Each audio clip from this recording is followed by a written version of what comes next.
The wolf yard at Darkspire Hold is sealed with iron 3 inches thick, and I am the one who ordered it sealed.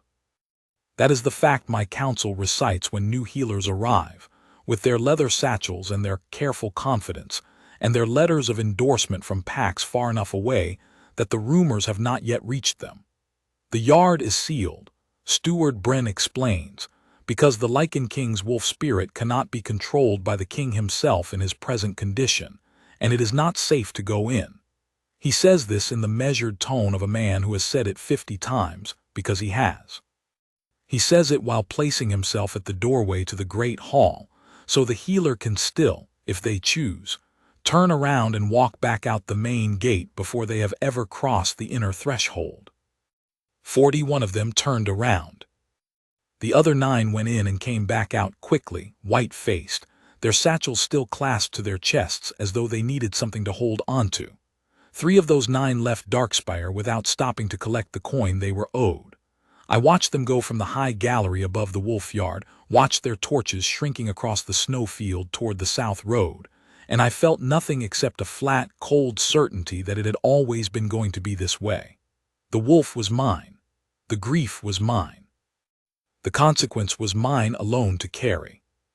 There was something appropriate, I thought, in carrying it locked behind iron in the frozen center of the hold I had built, while my pack lived their days around it and pretended not to hear the sound the yard made at night. That sound, I will not describe it except to say that it was not the sound a wolf makes. It was the sound of a wolf that has lost something it cannot name and has been trying, for 3 years, to tear the world apart looking for it. I know that sound the way I know my own heartbeat because it is my heartbeat, slowed and magnified and pressed out through iron walls into the dark mountain air. And every morning when I wake I hear it, and I remember all over again what I lost. Her name was Marin. She was my first Luna and my first bond, and the sickness that took her moved faster than any healer in the north could track. 3 weeks from her first fever to the last morning. I held her hand through it. She would not let me stop. By the end, the wolves in the courtyard had gone quiet in that way. Wolves go quiet when they already know. And I remember thinking very clearly that I would be all right, that I was a king. And kings were all right, because what other choice was there? I believed this with perfect, stupid sincerity for approximately 4 days after she was gone. Then my wolf rose, and it did not come back down.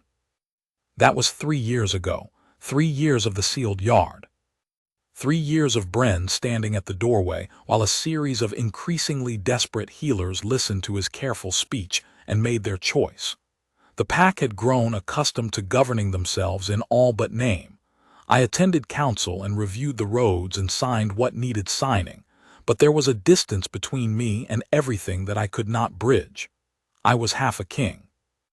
The wolf is not a separate creature from the man. Anyone who tells you otherwise has never been bonded, and with it caged and raging, I was perpetually at the edge of something I could not afford to cross. The 51st healer arrived on a morning in late autumn, when the first serious snow had come in off the mountains, and the hold's outer walls wore a finger's breadth of white. I was at the high gallery window when the gate riders brought her in. I had taken to watching arrivals, since there was little else to watch, and my first thought was that Bren had made a mistake. She came on foot. Her horse apparently had thrown a shoe 3 miles south and she had walked the rest, which meant she arrived dusted with snow on her collar and her boots, carrying a pack that looked like it had been through several winters. No letter holder in her hand, no formal case, no escort. She was not young but not old, somewhere in the middle of life that carries its own kind of gravity. She stopped in the yard below the gallery and tilted her head back and looked at the hold for a long moment, the way a person looks at a place they intend to understand, and then she found the great iron door to the sealed court with her eyes. It is not hard to find. The 3-inch locks are visible from the gate, and she looked at it with an expression I could not read from where I stood. I turned away. She would be gone by morning. Her name, I learned from Bren's accounting at supper, was Senna. She kept a healing post at a border settlement called Ashfin, 2 days south, where the pack territories thinned and gave way to the long, unclaimed valley that no one had bothered to fight over in 40 years. She had no pack affiliation. Her training was not from any of the recognized northern schools.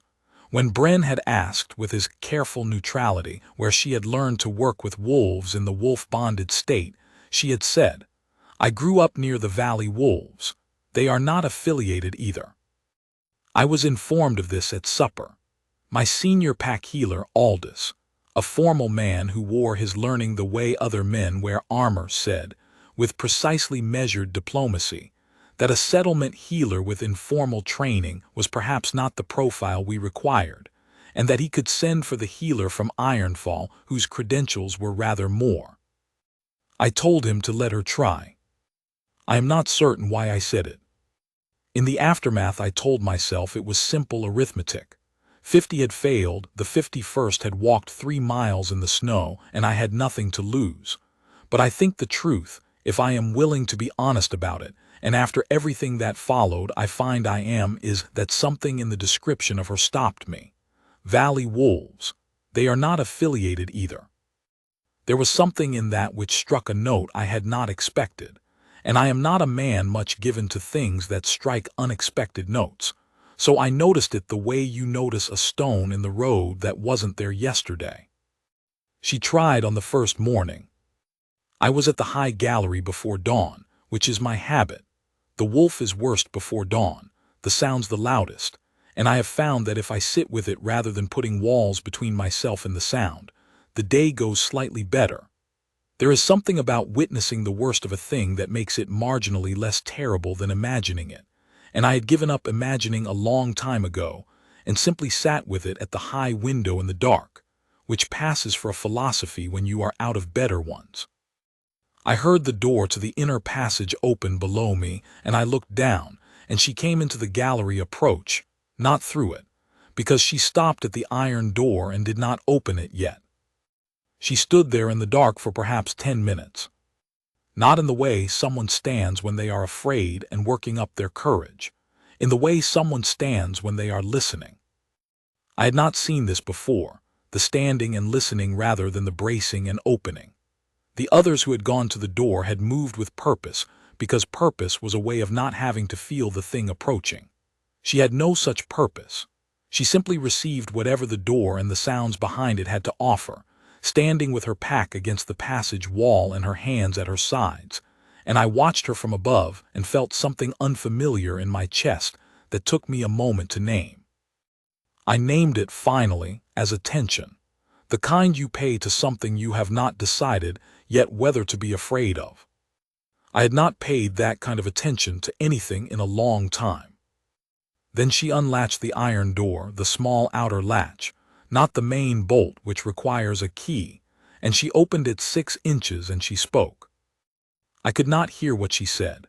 The yard's own noise swallowed it, but I watched the gap in the door and I watched her and I saw that her hand on the iron was still, not braced and white-knuckled the way the others had held the door, but resting, easy, like a hand on a familiar surface. She spoke for perhaps 3 minutes. Then she closed the door, latched it again, and went back down the passage. She did not go in. She did not go in the second morning either, or the third. She opened the door 6 inches and spoke into the dark and the noise, and then she closed it and went away. I found myself watching more carefully each morning, the angle of her head, the set of her shoulders, whether the sounds from the yard changed in any way during the minutes she was speaking. On the second morning I thought I detected something, a very slight shift in pitch, but I could not be certain, and I told myself I was inventing it because I needed there to be something to watch that was different from the 3 years before it. On the third morning I was certain.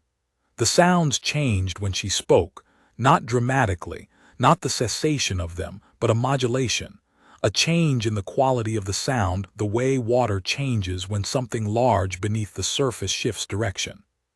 She did not seem to notice it herself, or if she did, she gave no sign.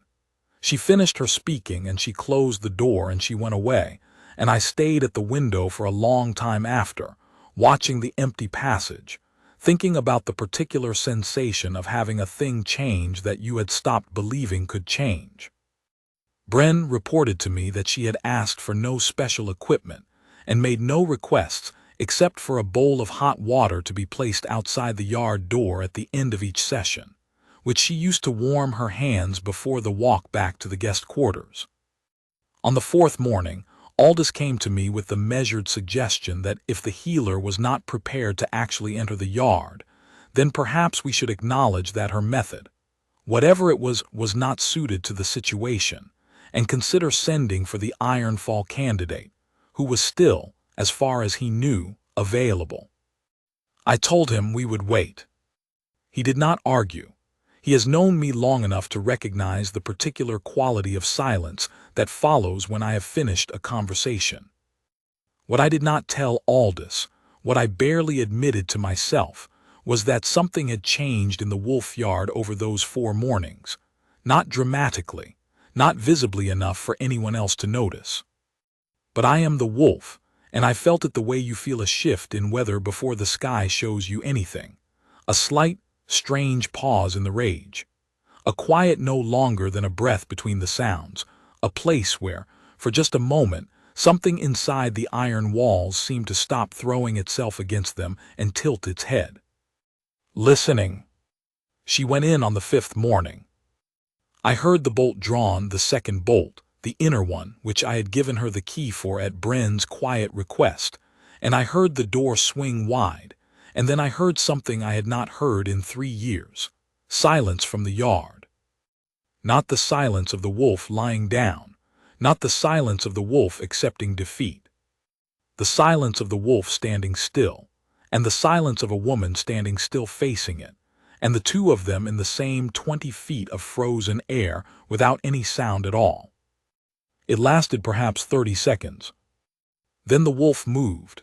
I felt it in my chest, the physical lurch of it, and the noise came back, and I heard the clatter of heavy iron chains along the stone, and I stood at the gallery window with my hands on the sill because I thought she was going to die in there, and I was a king, and I had let her go in and I could not. She came out, whole. She closed the bolt behind her. I saw from the gallery that there was no change in her, no tears in her coat, no blood, nothing broken, and when she picked up her pack from the passage wall her hands were steady. I sent Bren to ask her what had happened. She told him. The wolf was in pain. Not rage, she said. Pain. She said there was a difference and that most people never learned to read it because they looked at what a creature did and not at what it felt, and a creature in pain looked a great deal like a creature in rage if you only watched the behavior and not the eyes. I sat with that for a long time. I thought of Marin. I thought of the 4 days during which I had been, as I said, a king, and kings were all right, and what other choice was there? I thought about what I looked like from the outside during those 4 days, capable, composed, appropriate, and what I was feeling on the inside, which bore no resemblance whatsoever to any of those things. Pain, she said, not rage. The wolf was me. The wolf had always been me. She went back in on the 6th morning, and this time she stayed for an hour and a half. I stood at the gallery through all of it. There were sounds, but different ones, not the iron and chain sounds of something trying to break free, but sounds I had to think about before I recognized them. Low sounds. Sounds a wolf makes when it is communicating rather than fighting. Sounds I associated with a much earlier time in my life, before there was a yard, before there were locks, before everything. When she came out her face was very calm, and she sat down on the cold stone step at the passage entrance, and she was still for a few minutes, and I noticed that Bren, who had come to wait for the report, did not speak to her during those minutes. He seemed to understand, with the particular intelligence of a man who has been managing difficult situations for 30 years, that she needed them. I found myself wishing I had not posted myself at the gallery, because looking down at a person you are becoming curious about is an undignified position, but I could not seem to leave. That evening, Bren told me she had requested to speak with me. I told him I would receive her in the study after supper. I waited there, which I realize upon reflection I had never done before. I am a king. I do not wait. And when she came in, she did not bow more than the basic courtesy required, and she did not fill the silence with pleasantries. She sat in the chair I indicated, and she looked at me with the same expression I had seen from the gallery on the first morning. A person looking at a place they intend to understand. She said, "I can go back in tomorrow. I think he may let me reach him, but you should know what that will mean before I do it." I said, "Tell me." She said, "When a wolf in wolf form has been grieving that long and then it finds the thing that stills it, whatever that thing is, it does not let go easily. Once he knows I can reach him, he will expect me to keep reaching him. I do not say this to trouble you. I say it because you should decide, as his king, whether that is what you want. A wolf and a healer are not a small thing to untangle once the thread is wound." I looked at her for a long time. I am not a man who is easily looked at. I have a king's face, which is to say I have a face that most people manage a short time before their eyes find the floor, and she looked back without effort, the way she had looked at the iron door. I said, "Is there a risk to you?" She said, "Not in the way you mean. I know how to leave a session. I know how to set down what I carry home. I have been doing this a long time, and if a wolf could hurt me by needing me, I would not have been useful to anyone in Ashfin." There was something in that I wanted to ask about, a whole life implied in that sentence, a life of careful calibrations and quiet work, but I did not ask it yet. I said, "Then do it." She looked at me for one more moment, that unhurried look, and then she said, "You should be there tomorrow, at the gallery. I think it matters that you see it." I said, "I am always at the gallery." She said, very quietly, as though it were simply a piece of information, "I know."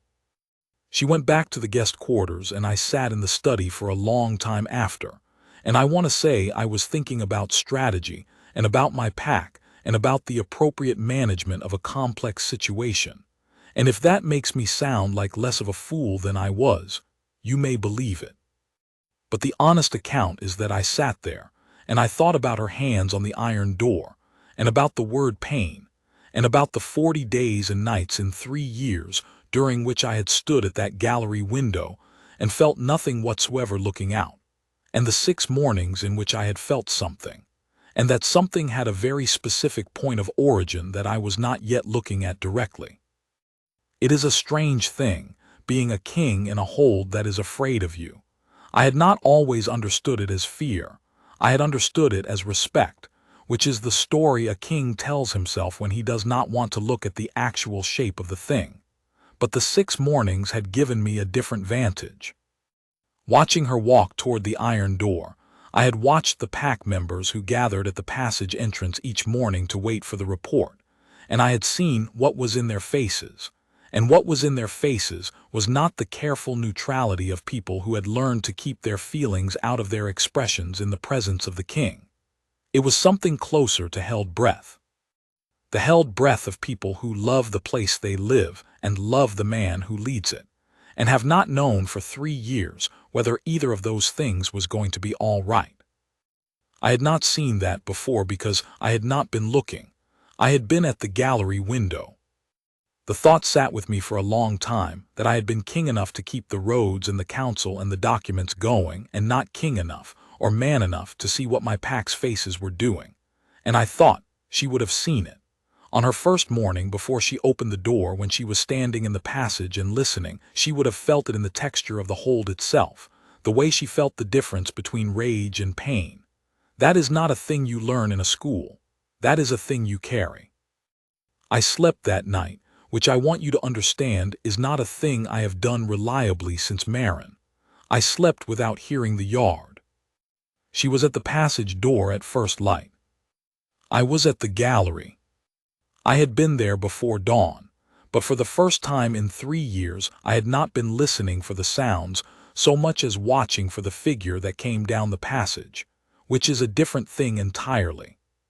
She wore the same coat as every morning, brown wool, good and practical, the kind that does not care about impressions. She had her pack over one shoulder, and she was braiding the end of her hair with her other hand as she walked, which is not the gait of a woman conducting herself formally toward a dangerous situation. It is the gait of a woman walking to work. I found this extremely difficult to look at, and then found that I did not want to stop looking at it, which is the kind of pair of facts that, if you let them, will tell you something important. She drew the bolt and went in. What followed I will try to describe accurately, though I am aware that accuracy fails somewhat when the thing you are describing is the reorientation of everything you believed about the rest of your life. She did not approach the wolf immediately. She went in and she stood in the center of the yard. The yard is large, 30 feet square, open to the sky, so the wolf has something to read in the air, and she waited. The wolf was on the far side against the north wall. I could see its eyes from the gallery, which meant it was facing up, facing her. For a long time nothing moved. The wolf moved first, not toward her, sideways a pace, and then it stood and looked again. She did not react to this, not even the small flinch a person does when they choose not to run. She was simply there, the way a stone is simply there, having nothing to prove about it. The wolf moved another pace, then another. I realized I was not breathing, and I made myself do it. She waited until it was perhaps 6 feet from her, and then she spoke. I could hear her now. The yard is quieter when the wolf is quiet, and the wolf was quiet, and she spoke clearly without raising her voice. She said, in the same tone you use when you are talking to someone you have known a long time, "I know you remember me. We have been meeting here for 6 mornings. I am going to hold out my hand now, and you do not have to take it. You only have to decide." She held out her hand. The wolf took 3 more paces, slow ones, the careful paces of an animal that has been hurt enough times to be deliberate about everything. And then it stopped. And then it stretched its head forward, the way a wolf does when it is making an offering of its trust, which is different from every other gesture a wolf makes, and it pressed its nose against her open palm. She did not move, she let it. Then it lifted its head and looked at her, and the sound it made, I have no adequate word for it, so I will use the honest and imprecise one, which is that it sounded relieved. 3 years of sounds, and none of them had been relief, and I heard it in my chest did something that I could only understand afterward as breaking open, the way frozen ground breaks when the real warmth finally comes through. She placed her palm flat against the great head of the wolf, and the wolf bowed. Not lowered, its head bowed. The whole front of the animal sank toward the stone, a long, slow, deliberate descent, the way you bow to something that has authority over you. I had never seen my own wolf do this. I had never seen any wolf do this to anyone other than a. The mark appeared on her wrist. She did not cry out. I think she had been expecting something, though perhaps not exactly this. I saw her look at her wrist with a stillness that was not quite surprise, more the expression of someone recognizing a thing they had seen once in a dream. The mark was silver-white, the color of the bond mark in the old accounts, the ones I had read as a young man, and then put away in the back of a shelf because they described something that had felt, for a long time, as though it had belonged to a different version of my life. And then the same mark was on my wrist. I looked at it. I stood at the gallery window and I looked at it on my wrist, and I looked at her in the yard below, and the wolf was still bowed, and the pack had gathered at the iron gate. They gathered every morning. Bren had told me to listen, not because they had been asked to, but because they could not seem to help it, and they were completely silent. 43 members of my pack, pressed against the gate bars, and not one of them was making a sound. I went down. The steps from the gallery to the yard passage are not many, but I have rarely been aware of covering a distance the way I was aware of covering those steps. Every one of them, the cold stone under my boots, the light changing as I descended from the high window to the passage dark, the sound of the iron door when I unbolted it from the outside and pushed it open. She turned when she heard the door. The wolf was still near her, not bowed now, standing, but close, the way a wolf stands near something it is not prepared to be separated from. She looked at me across the yard. I looked at the mark on her wrist. I said, "Did you know?" She said, "Not exactly. I knew something was pulling me here. I knew it before I crossed the hold gate. I felt it the way you feel a cord in your chest that goes taut. I thought it was just the work. I have felt that with difficult cases before, but it was not the same." I said, "And when the mark appeared?" She said, "I was not frightened. I think I should have been, and I was not." I crossed the yard toward her. My wolf came with me beside my left knee, which is where it has walked since I was 12 years old, and it was calm. There is no other word for it, and calm is a word I had stopped expecting to use in any sentence that also contained the word wolf. It walked beside me across the frozen stone of the yard, and it was calm, and when I stopped 3 feet from her it sat, which is what it does when it has decided something is safe. I said, "I have not been well." I do not know why I said this. It is not the kind of thing a king generally says in front of 43 members of his pack pressed to the gate bars. But she had said pain, not rage, and that had been honest, and it seemed only appropriate to meet it with something of equal weight. She said, "I know. I could hear it all 6 mornings, not just the wolf, you." I said, "And you came back anyway." She said, "Pain does not frighten me. I grew up near the valley wolves. They are all in some degree of pain. You learn to walk toward it rather than away from it, and then you learn that if you sit with something in its pain, without trying to fix it immediately or make it something more bearable for yourself, sometimes it finds its own way toward quiet."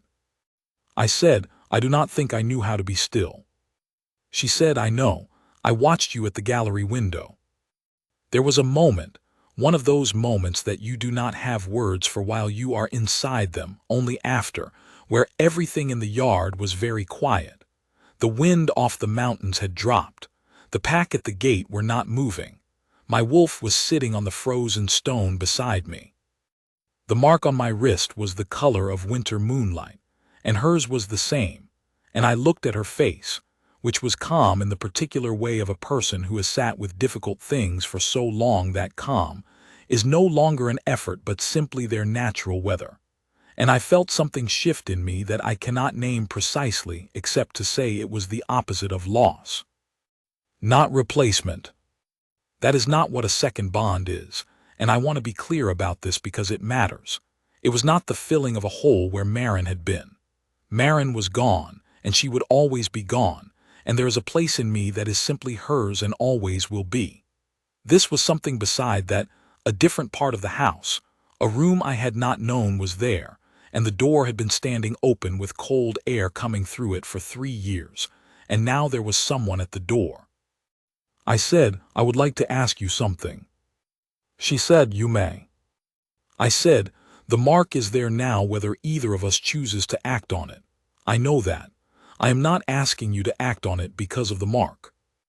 I am asking you because over 6 mornings you walked toward a sealed iron door that 49 people before you walked away from, and you did it without looking for anything in return, and I have been watching that, and I do not know what to do with a person I cannot stop watching, which is a thing I have not been able to say about anything in a long time.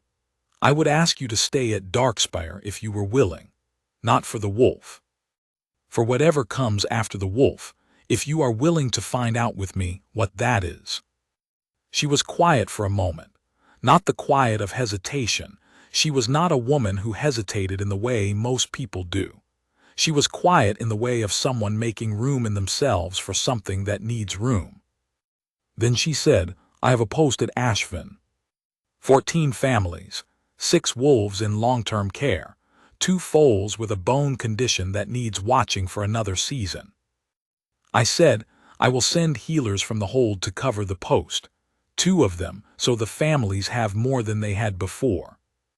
She looked at me for a moment with something in her eyes that might have been, if I had to describe it, the expression of a person who has spent a long time being exactly as much as was needed and no more, and who finds the experience of being added to rather than subtracted from somewhat startling. She said, "That is a great deal to offer." I said, "I have a great deal to offer if it matters. For 3 years it has not seemed to matter to anyone, including myself, which I am aware is not a recommendation. But I find I want it to matter. She said, "You are a king." I said, "I'm also, at the moment, a man standing in a frozen yard talking to the only person who has been able to reach me since I lost the first one, and I am trying to do this correctly, which I am not certain I am managing, but I think the intention is clear." She looked at me a moment more. Then she looked down at her wrist and at mine and back at my face, and she said, "Tell me about her. Marin, before I answer, tell me about her first." I was not expecting this, but I found that I wanted to.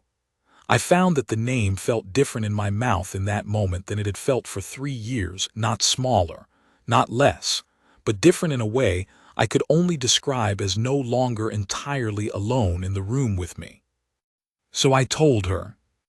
There in the frozen yard, with my wolf sitting at my knee and the pack silent at the gate and the winter light coming cold and straight off the mountains, I told Senna about Marin, about the first morning I had recognized her, about the sound she made when she laughed, about the 3 weeks, about the 4 days during which I had been a king and kings were all right, about the thing that happened on the 5th day. I told her all of it, and she listened the way she had listened at the iron door, with her whole self, without trying to fix anything, without looking for the place where she was supposed to say something that would make it better.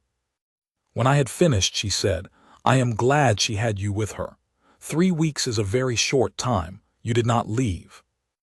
I said it was not a choice. She said, "I know, that is what I mean."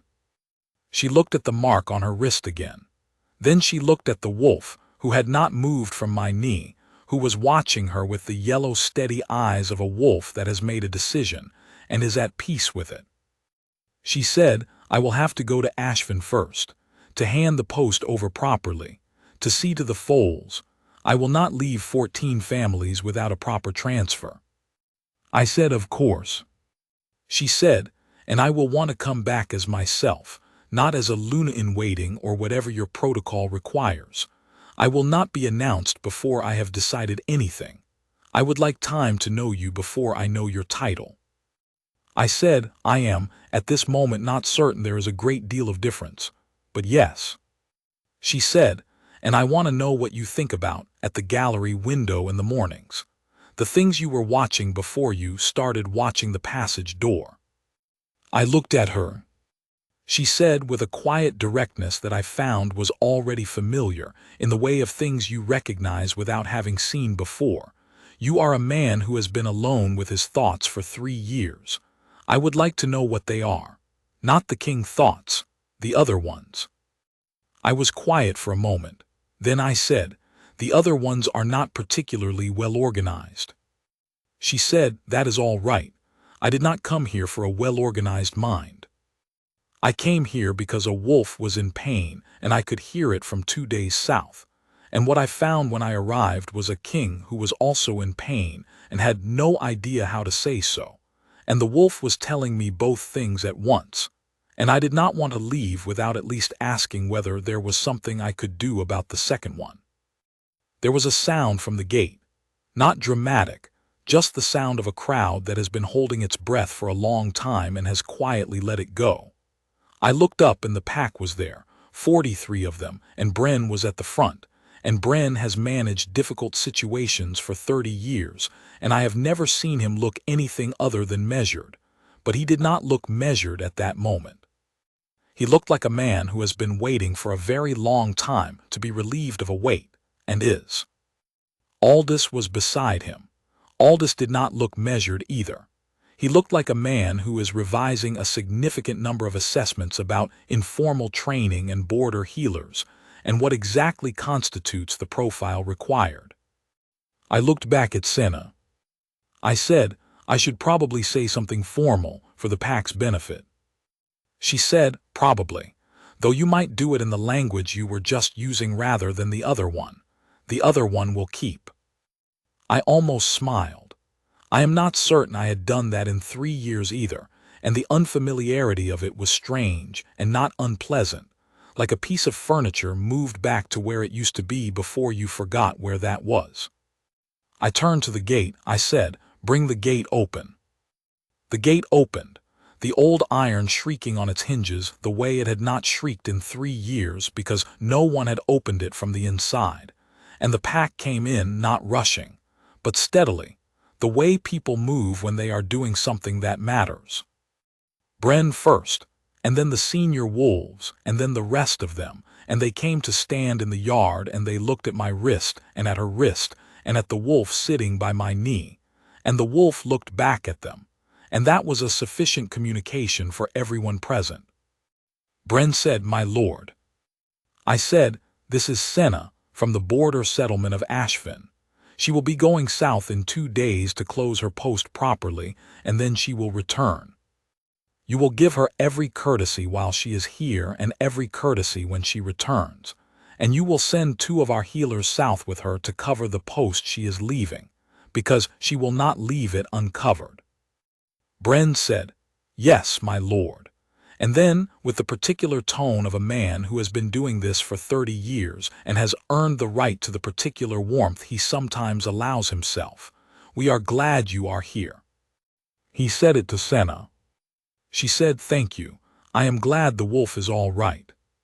One of the younger pack members, a girl of about 17 who had been part of Darkspire since she was a pup, and had grown up with the sound of the sealed yard as a kind of permanent background note to her childhood, said, from the back of the group, in the voice of someone who cannot entirely help themselves, "Is he going to be all right?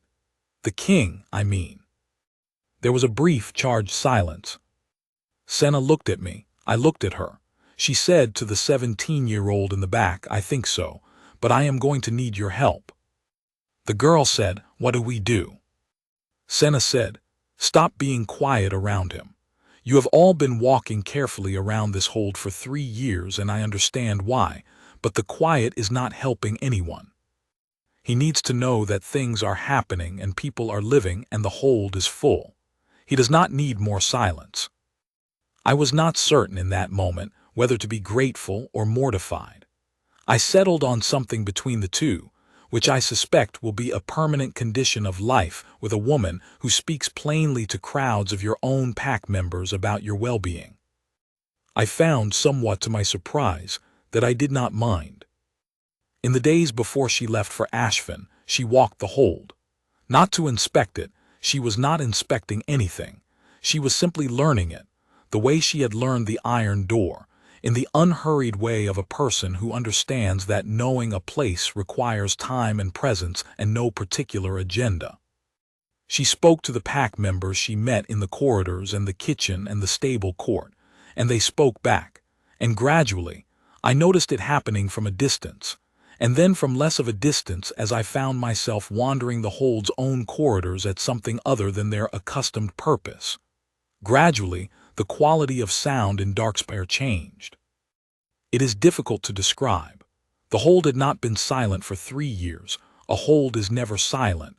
There are always things happening, horses and fire and metal, and the ordinary business of several dozen lives being lived in proximity. But the sounds had been happening around a center of silence, a sealed yard that everything orbited and no one addressed. Now the yard was open. The wolf was in the court beyond it, sleeping in the afternoon light with the particular satisfaction of an animal that has finally put a weight down, and the pack moved through the hold differently. Louder. More themselves. The girl who had spoken from the back of the crowd, whose name was Dara, had apparently taken Senna's advice with great personal enthusiasm, and had commenced a level of ordinary noise production in her daily routine that was at first startling, and then, I am forced to admit, a relief. On the evening before Senna left for Ashfin, I found her in the great hall, not at the high table but at one of the side benches, with Bren and Aldous, and a map of the valley roads between Darkspire and the southern settlements, going through the healer coverage arrangements she required. Aldous was making notes with the expression of a man who has revised his assessments and arrived at a new one with genuine respect. Bren was nodding in a way that suggested Senna had been talking for some time, and every point had been reasonable. I sat down across from them.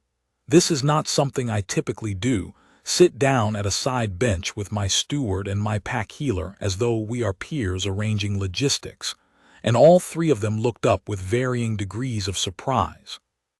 I said I had come to review the arrangements. Bren said they were all but settled. I said I had come anyway. Senna looked at me across the map. She said, I will be gone 11 days. The roads are clear to Ashfin this time of year and I travel quickly. I said I know. She said, the wolf will be all right while I am away. He is not the same as he was. Whatever was driving the worst of it, the thing it was trying and failing to find, he knows now where it is. He will be restless, but restless is manageable. I said I know that too. She said, quietly enough that only I heard it across the table, I am telling you so you know I know that the 11 days are about you, not the wolf, and that I will come back. I looked at her. She said, you are still a man who is not fully convinced that the things he has been told will actually happen. I recognize the look. I will come back. Write that down somewhere if it helps. I said, I do not need to write it down. She said, good, then let us finish the map. We finished the map.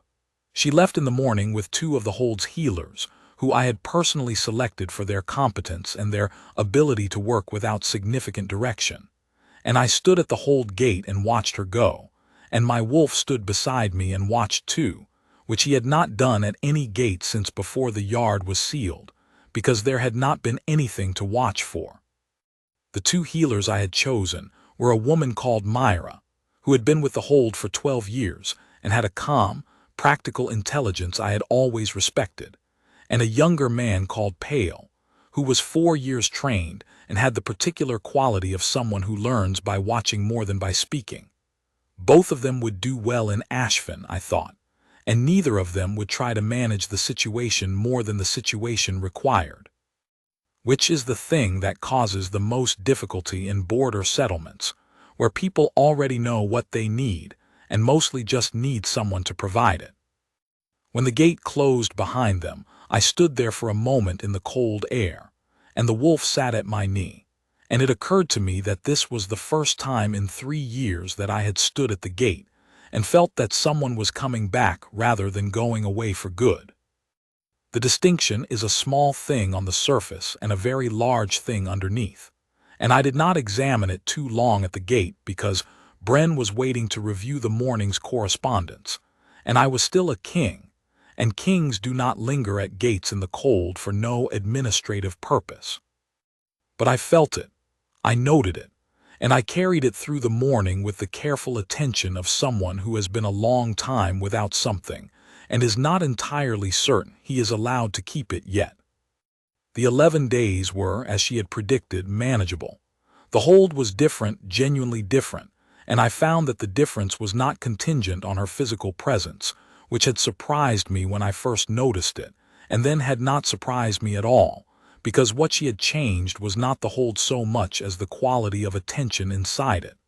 The pack paid attention differently. I paid attention differently.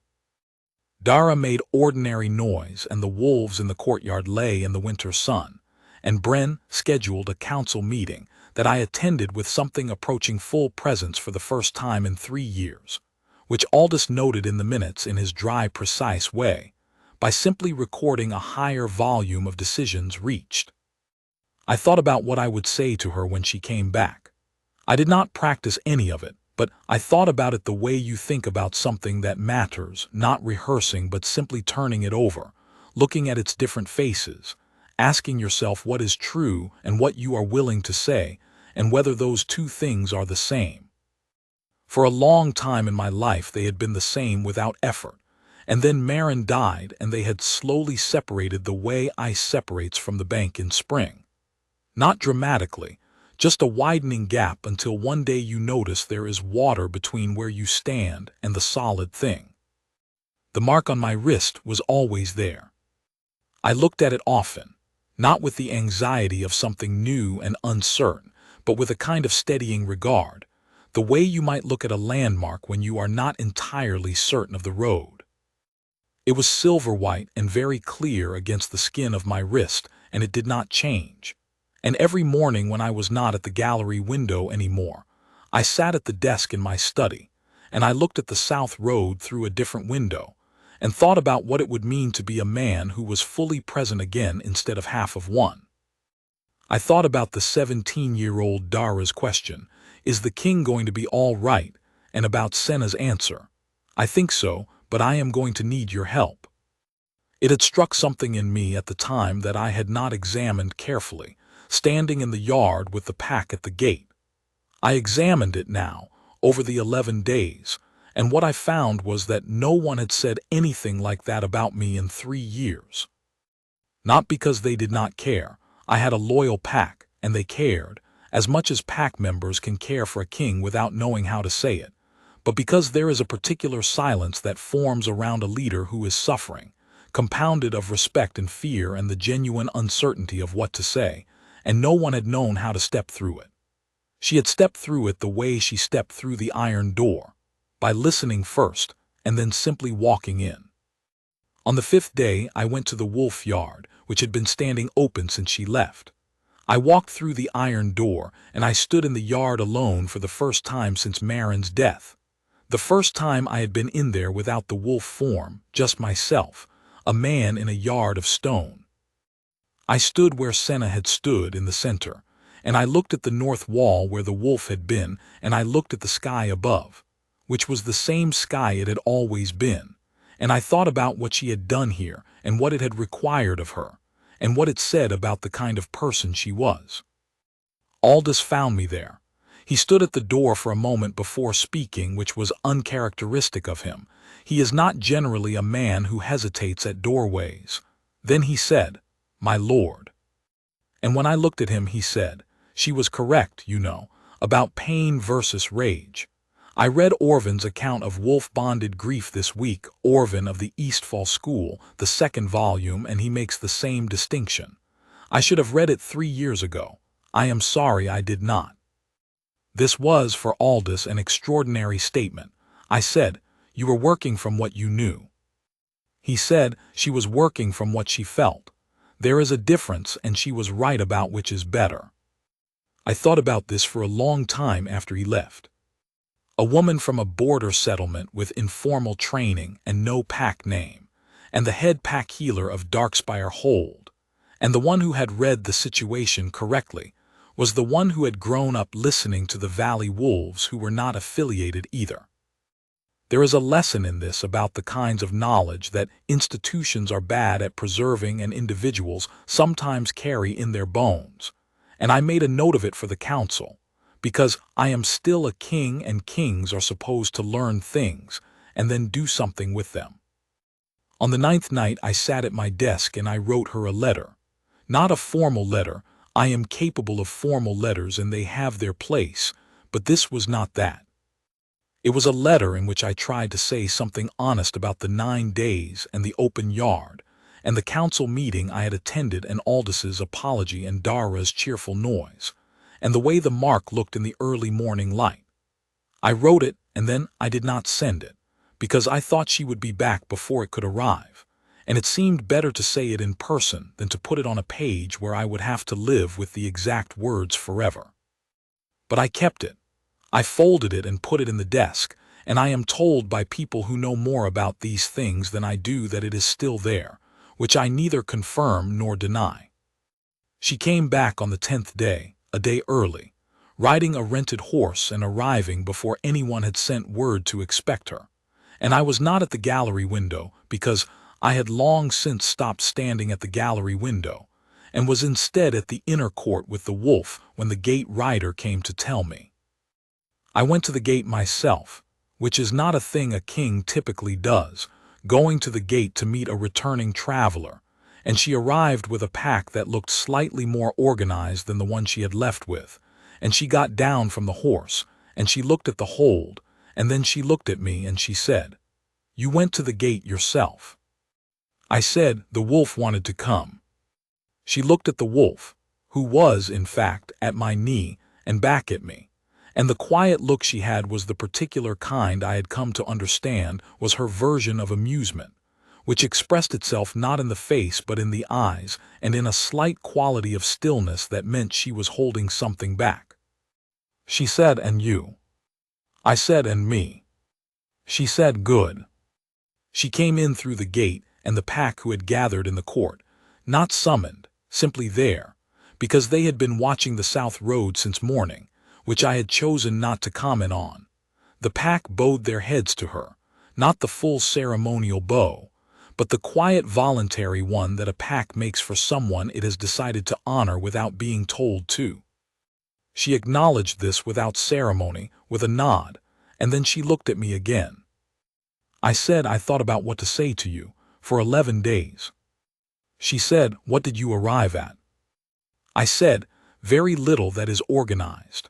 But I find that does not trouble me as much as it used to, given what I was recently told about organized minds not being a requirement." She said it was a blanket statement. I stand by it.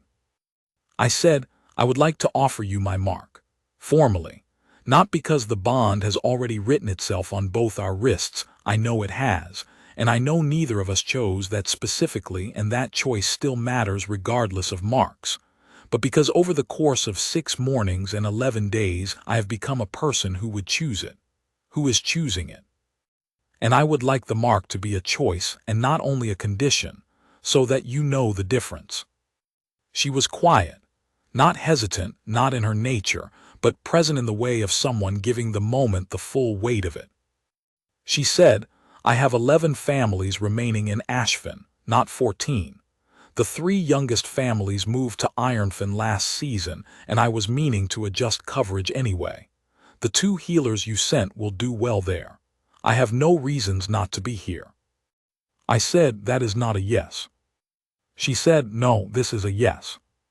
She held out her hand, the same hand she had held out in the frozen yard, open, unhurried, the hand of a woman who knows the difference between offering and surrendering, and I took it. And the mark on both our wrists lit the way the old accounts describe, the silver white of the bond fully accepted, the glow that the pack in the court could see and that Bren would later describe to me, with professional composure, as extremely gratifying, which is his version of something larger. The wolf made a sound beside me, low, warm, nothing like the 3 years of sounds from the sealed yard, more like a long exhalation, more like a creature that has been holding its breath for a very long time and has finally set it down. I held her hand and I thought about Marin, the way I always will. There is no future that does not carry the past through it, and I would not want one. And I thought about the gallery window and the sealed iron door and 50 mornings of sounds that no one could reach, and about a woman who arrived on foot with snow on her collar, having walked 3 miles because her horse had thrown a shoe, and who had looked at the iron door of the worst thing in my kingdom and listened to it before she tried to open it.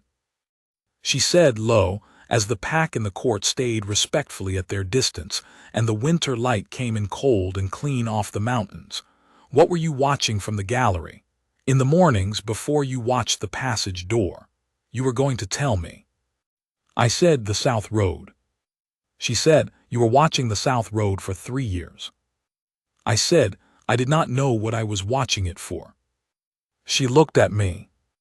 I said, "Now I do." She did not answer this. She did not need to. She held my hand in the cold winter air of the inner court of Darkspire Hold, and the wolf sat at my knee with the perfect stillness of an animal at peace, and the pack breathed around us, and the iron gate of the sealed yard stood open for the first time in 3 years with nothing behind it now except frozen stone and clean air, and the ordinary silence of a place that has been given back to itself. She said after a while, "It is a good hold." I said, "It is better with the gate open." She said, "Most things are." She kept my hand and the light held, and the mountains were very still.